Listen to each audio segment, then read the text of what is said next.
Hola Polímata, ¿qué tal estás?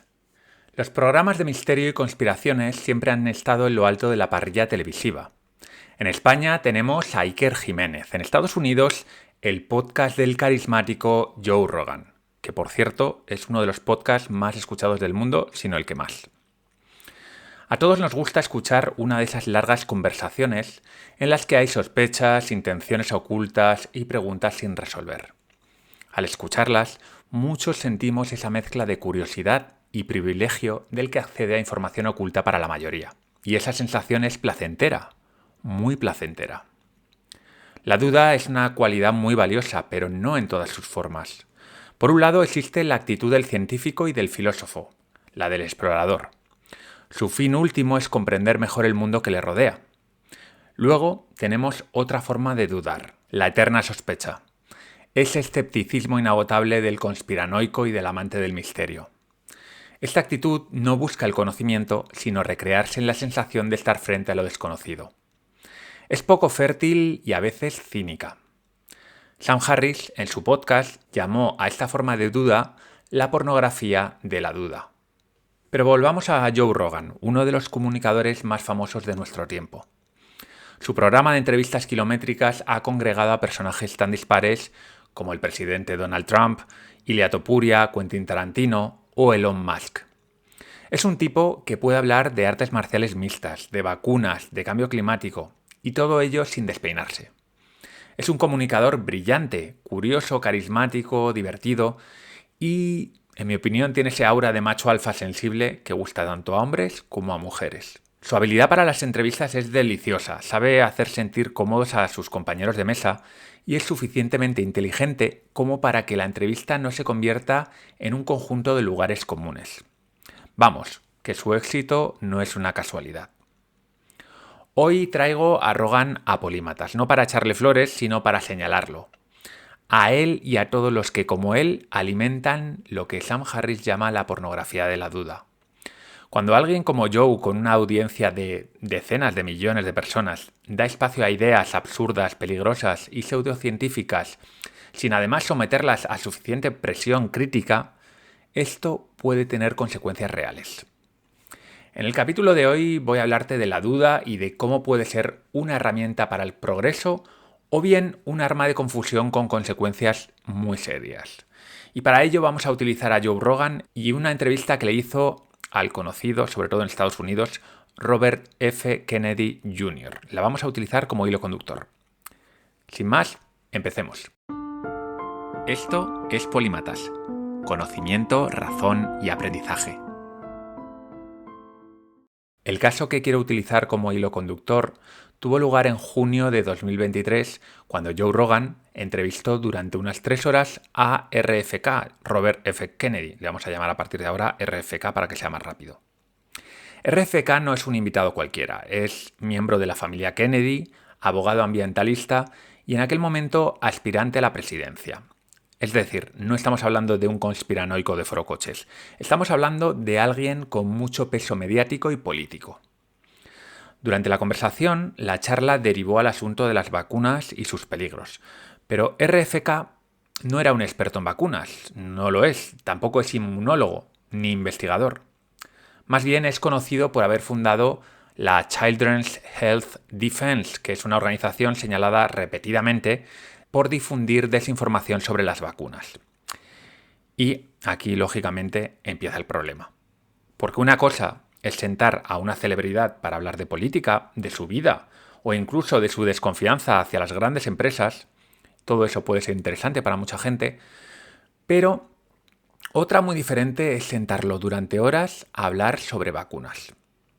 Y lo más grave es que RFK podía lanzar sus teorías conspiranoicas sin temor alguno, porque tenía delante a un Joe Rogan que no ejercía la presión crítica que un asunto tan delicado merecía. En esta entrevista, RFK no se limitó a lanzar dudas vagas, dijo cosas concretas. Por ejemplo, repitió la idea de que las vacunas no pasan verdaderos ensayos de seguridad con placebo salino antes de aprobarse. Bueno, el truco que utilizó aquí RFK fue aprovechar un matiz técnico para sembrar una sospecha bastante importante. Pero claro, que no todos los ensayos usen el tipo de placebo que RFK exige no significa que las vacunas no se prueben. Pero dicho así, ante una audiencia de millones de personas, lo que queda flotando es otra cosa. Quizás las vacunas no están bien estudiadas. Este señor también habló de la vacuna contra la hepatitis B en recién nacidos. La presentó como algo absurdo. Su razonamiento era el siguiente. Si la hepatitis B se transmite a través de relaciones sexuales o agujas, ¿por qué demonios vamos a vacunar a un bebé de pocas horas? Y el argumento, a primera vista, si no conoces el tema, suena bien, pero omite una parte crucial. Los bebés pueden infectarse por transmisión madre-hijo, y la vacuna neonatal protege precisamente contra este riesgo. Y de nuevo, no estamos hablando de un tipo que habla de ovnis y civilizaciones extraterrestres, aunque seguramente también crea en ello. Estamos hablando de un tema donde malas decisiones pueden tener consecuencias reales sobre la salud de decenas, cientos de miles de personas. Y cuidado, no digo con esto que Joe Rogan no debería haberlo invitado a su programa, aunque yo personalmente no lo habría hecho. Tampoco digo que lo censure, pero sí tendría que haber fiscalizado mucho más sus afirmaciones. Por ejemplo, podría haberle pedido estudios concretos, haber contextualizado los riesgos o haber traído a un científico serio para que hiciese ese trabajo, si es que Rogan no quería hacerlo. Pero el formato de Joe funciona de otra manera. En general se tratan de conversaciones muy largas, bastante cómodas e informales. Y eso, que es parte de su encanto, a mí me gusta escucharlo, también es parte del problema. Porque Rogan no necesita decir que RFK tiene razón para legitimar su tesis. Basta con sentarlo durante horas, escucharlo con interés, no exigirle muchas pruebas y dejar que sus sospechas parezcan una posibilidad razonable. Me refiero a las sospechas de RFK, claro. Esa es la forma en la que comunicadores como Rogan pueden legitimar barbaridades como las que dice RFK. No consiste en decir, oye, créete esto que te está diciendo este señor. Consiste en dejar al oyente pensando, no sé si será verdad, pero desde luego aquí hay algo raro que me huele mal. Este tema de las vacunas huele mal. Y claro, cuando hay temas de salud pública por medio, esa diferencia importa. Y fue por eso precisamente por lo que el experto en vacunas, Peter Hotez, acusó a Joe Rogan de que su entrevista estaba difundiendo desinformación sobre vacunas ante millones de personas. ¿Y qué crees que hizo el bueno de Joe? Pues lo que hizo fue que en vez de corregir las afirmaciones infundadas de RFK, convirtió la situación en un reto público. ¿Cómo lo hizo? Ofreció $100.000 a la organización benéfica que eligiera a Hotez si aceptaba debatir con RFK en su programa. Todo ello en un formato, el habitual de Joe Rogan, sin límite de tiempo. Y es que Joe Rogan es muy listo, la propuesta tenía todos los ingredientes para funcionar. Un científico, un disidente, un podcast gigantesco y una recompensa económica. Pero Hotez rechazó la propuesta. Y entonces apareció la sospecha. Si Hotez tenía razón, ¿por qué no iba al debate? A primera vista, la propuesta de Rogan parece noble. Una charla sin límite de tiempo entre dos personas con ideas contrapuestas. ¿Qué puede fallar? Sobre el papel suena bien. Escuchamos a los dos y cada cual que juzgue. Pero claro, si lo examinas un poquito mejor, ese planteamiento es bastante tramposo. Porque lo que hizo Joe con ese desafío fue cambiar el marco de la situación. El debate dejó de ir sobre qué dice la evidencia sobre las vacunas a ir sobre por qué un experto en vacunas no se atreve a debatir con RFK. Y ahí exactamente es cuando entramos de lleno en la pornografía de la duda. RFK no necesitaba demostrar que tenía razón. Bastaba con que pareciera que había una controversia real. Bastaba con que el experto pareciera incómodo y que no tenía cartas en la mano. Después del reto, otros sospechosos habituales, como Elon Musk y otros personajes mediáticos, se sumaron a la presión pública. Hotez llegó a decir que activistas antivacunas se presentaron frente a su casa para increparle y para exigirle que fuera al debate. Bajo mi punto de vista, el error de Rogan es pensar que la ciencia se resuelve como las peleas de gallos.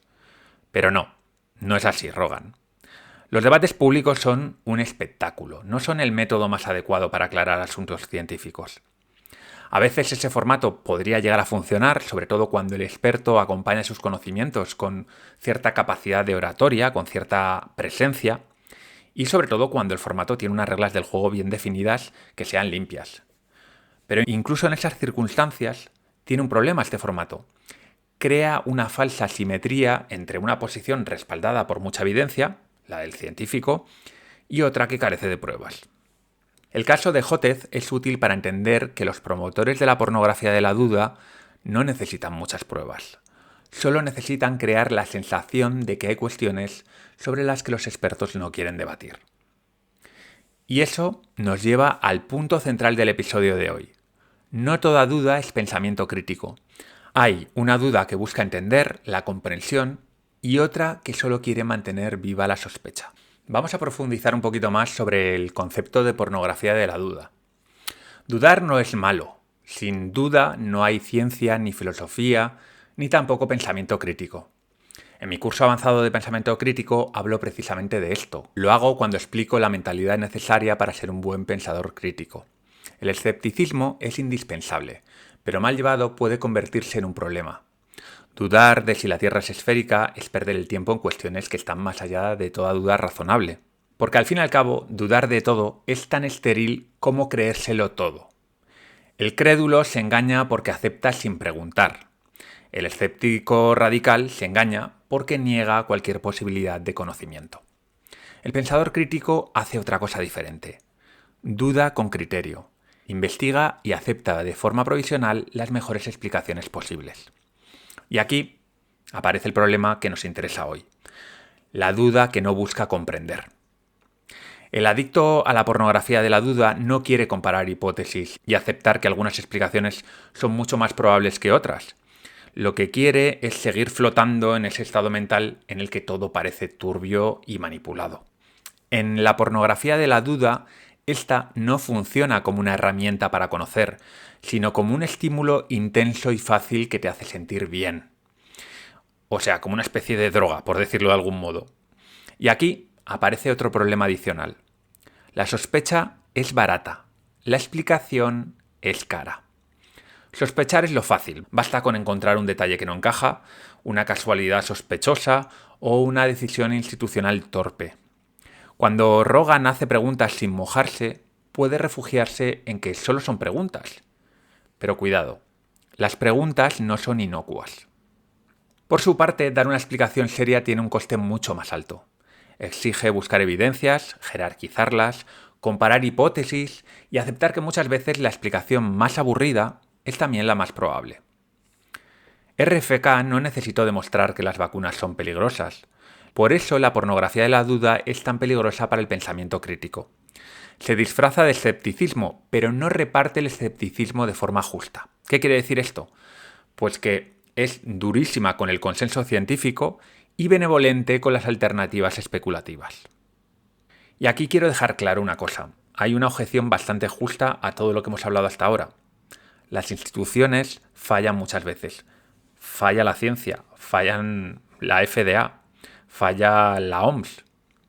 No hace falta ser un conspiranoico para saber esto, porque lo hemos visto muchas veces. Se han equivocado muchas veces, han mentido.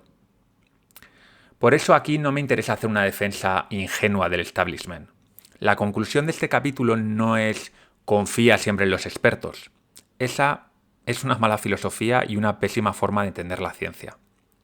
Parte del pensamiento crítico consiste precisamente en desconfiar, preguntar quién tiene incentivos, cuáles son, qué datos nos faltan y qué se está dando por supuesto en la cuestión.